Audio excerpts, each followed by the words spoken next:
I'm so thrilled to be here tonight with you, Nicholas, because you create these films that take us into these worlds that I immediately connect with. And, you know, I wonder a little bit if that you and I kind of came into the world around the same time. Growing up in the 70s, 80s, sort of the glitter of the 70s, the neon-soaked 80s.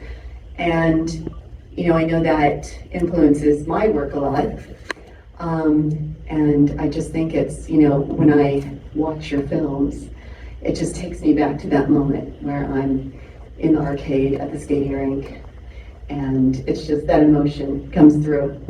And it's so wonderful. Okay, I did write down my questions because I have a million things I could ask you, and I want to make sure that I get to all of them. So, all right. First of all, let's talk about color. Now, you might be surprised why I would want to discuss that with you. You guys just watched this film that takes you through a kaleidoscope of just amazing color and texture and so much happening. And you know, you're known for these intensely saturated worlds of neon blue, pink, red, orange. And I was thinking about it, and to me, it's kind of this dopamine darkness, because you can take the dark and you just cover it in these colors, and what it does for me is it keeps me from coming too close to the fear by injecting this color into our eyes. So it's so wonderful. So what originally sparked your obsession with neon color, and what can color express for you that dialogue can't? Well, I'm colorblind. So, and I didn't know that until I was 24. So all my life, I had, I guess, seen a different color palette. It's one of the reasons why I couldn't get a driver's license, because I couldn't see the difference between yellow and orange. It was the same color to me. So, but I felt, or I learned that I could feel color, which means that I don't know sometimes what the name of the color is, but I can feel it, and if it makes me feel something, then I want it. Which means that the photography department very early on has to start planning to do things, because I don't know how to express, so I have to see it.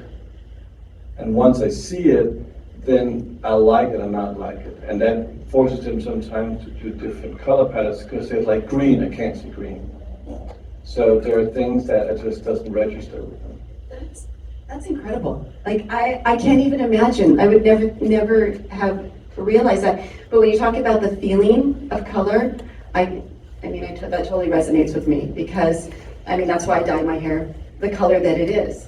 Because it was kind of like that moment in The Wizard of Oz when you go from black and white to color, and I just felt like it was suddenly who I was always meant to be. It was just this feeling, and that's how I am with every color. But the fact that you can't see certain colors, but you can feel them, and what you do with them is absolutely incredible. So, wow, that's very, very interesting. Okay. So next, let's talk about the fashion of her private hell. Okay, the costumes in this film feel really intentional. And I saw references to some of my favorite decades of fashion, from like the 40s all the way through the 80s and everywhere in between. So how did you and the costume designer Jane Marshall Whitaker arrive at the film's distinctive fashion language, and what did you want the clothing to communicate about the characters and the world that they inhabit? Well, I like extravagance. You know, I like flamboyant. And I thought, because the film essentially had to be artificial, meaning that everything was built on stage, it had to have a sense of unworldly, where it becomes more about design and theatricality. So that a way the clothes become very essential in terms of how to describe the characters and what they go through. And that's part of what is so fascinating about fashion, because fashion is not just what you put on, it's really an attitude. So it was also a way to give each color palette, meaning in terms of what you see, an attitude of representation. And that's obviously what clothes can do. So it was a lot of that. Personally, I'm a terrible clothes person because of my colorblind, so I've never really bought my own clothes. My mother bought them, and my girlfriend bought them, and that was it. Well, this is surprising to me because, I mean, I think that when I think of you as, wow, you must really be into fashion and really, because, you know, you do these projects with Prada and then just the way your films look, they are so highly stylized. Oops. That, you know, it just seems to me, thank you. It just seems to me like this would be something, so that's very interesting to me. But definitely, you know, when in this film in particular, it's like these scenes, when you look at what the girls are wearing, it's very, you know, it's very indicative of, you know, whatever they're going through from scene to scene. And I noticed that with the colors, certain colors for certain girls, so I love that. Okay, so next question. Okay, I want to talk to you about your creative process. So the other night, after the screening, or right before the screening, you were saying that the top reason you make movies is because you really enjoy the pure act of creativity during the process, even more than the result. How do you keep yourself in a creative flow state and protect that flow when you're also directing a movie and dealing with all the pressures that come with it? This is interesting to me because this is something, you know, when I'm running a business every day, but I still have to design a collection, it's like all the things you have to do. So when you're directing a film and you're having to deal with all that, how do you keep that creativity to make this magical piece? I mean, it's a very valid question in the sense that everyone in the creative world has to, you know, struggle with the practicalities and the money. At the same time, do your thing. I've always found it pleasurable to be in control of it all because that allows me to fully transform into it.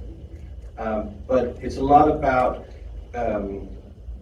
planning, of course, but then at a certain point, it's the people around you that you set in place that has to build the scaffold so you can just do what you want to do. But it puts a lot of pressure in the sense of always having to both be a kindergarten teacher and a military general and a shrink and a non-physical lover and a best friend, because it all goes through those stages. But I always had this idea in my life that I always wanted to go home happy. And if I went home happy, that meant that it's been a good day and I had my dopamine. If I went home unhappy, it was like hell on earth. That's very true. I mean, I remember when I got pregnant with my first daughter and somebody said to me, "Are you ready to be a parent?" Well, at that time I had about 45 employees and I said, well, you know, I kind of feel like I already am, and that's fine. That's great. It's gotten me ready for it. You know, it's like there's a lot of responsibility with that, but it is, I do find it a challenge at times, like, you know, stay in that space, because that's the thing we love so much about what we do, is that when you're in that creative flow, it just is for me, that's the drug. And I wish I just had more of it.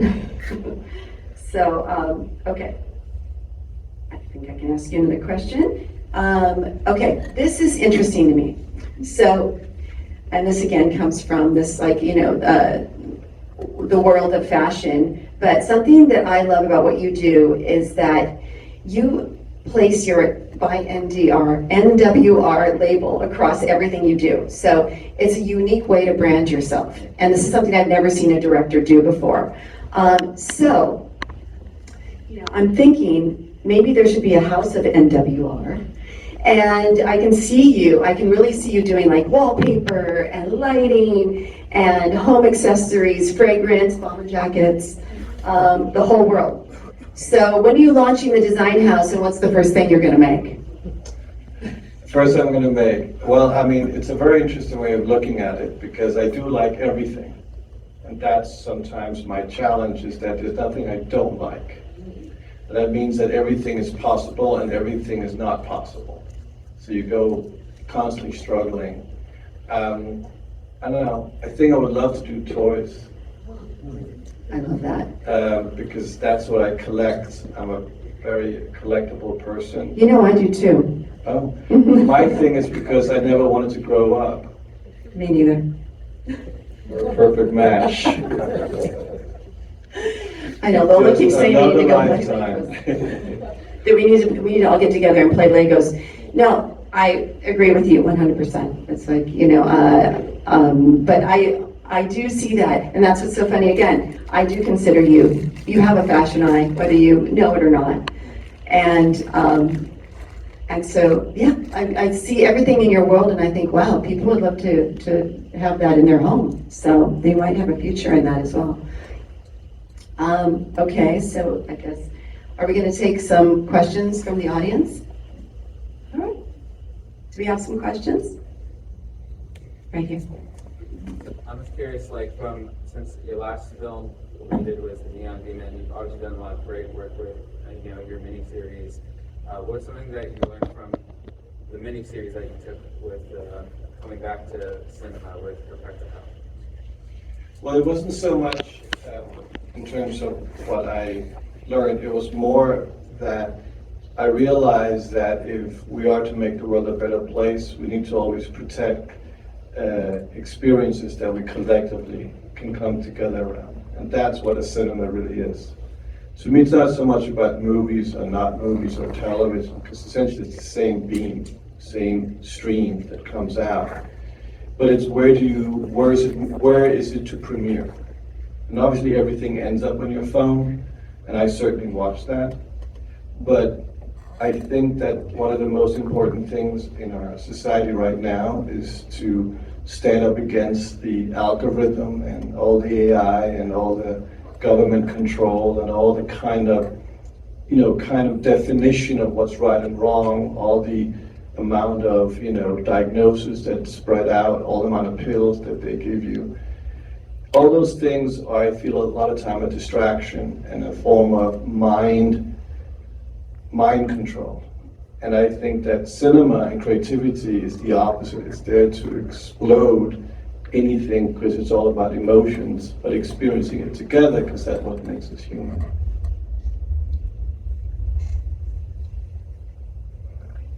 I had a question about your product project, marketing campaign. Were you doing this actively to use AI to do it, or was that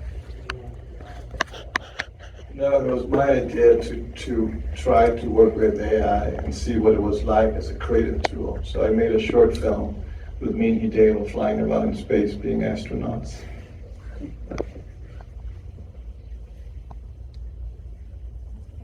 going to take one back there. Right here? Right here. Yeah. Oh my God.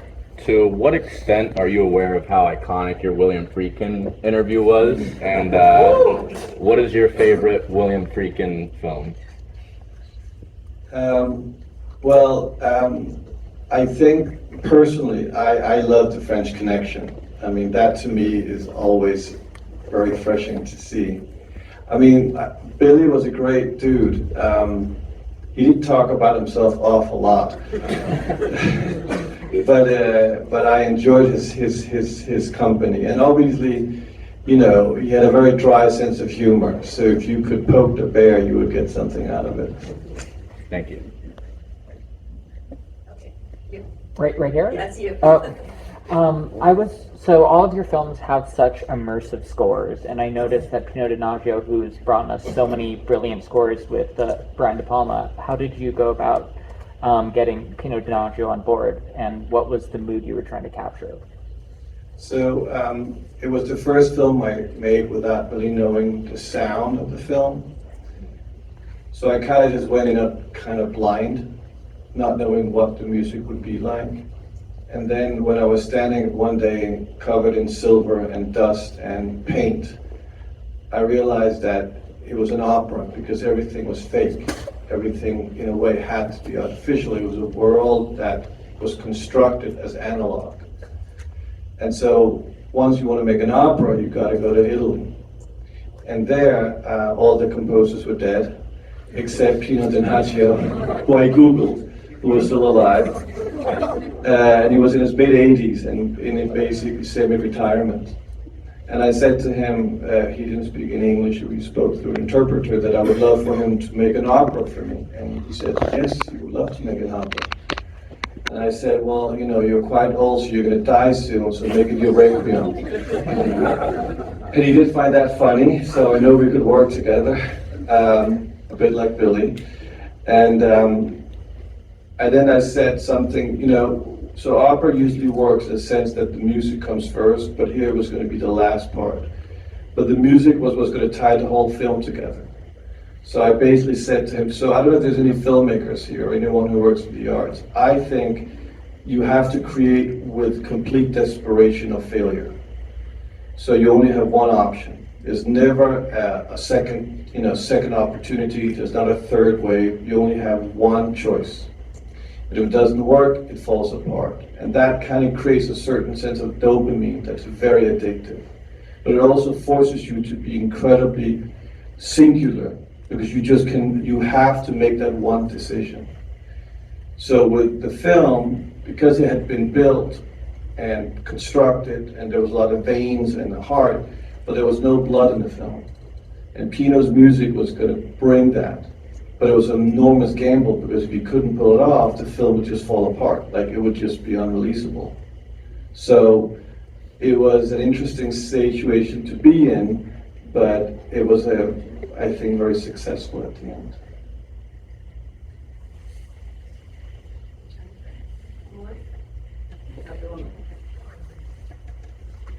Are you planning to work with Ryan again, and also what kind of books? Like Ryan is a toy. No.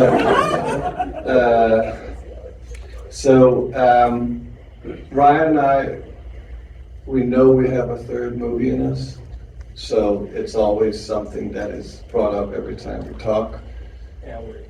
Thank you very much. Yeah, hold your breath.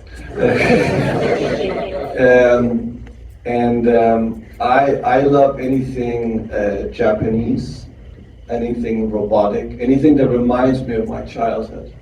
So I spent a lot of time trying to capture when I was little, because there's something romantic in never letting your child die in you.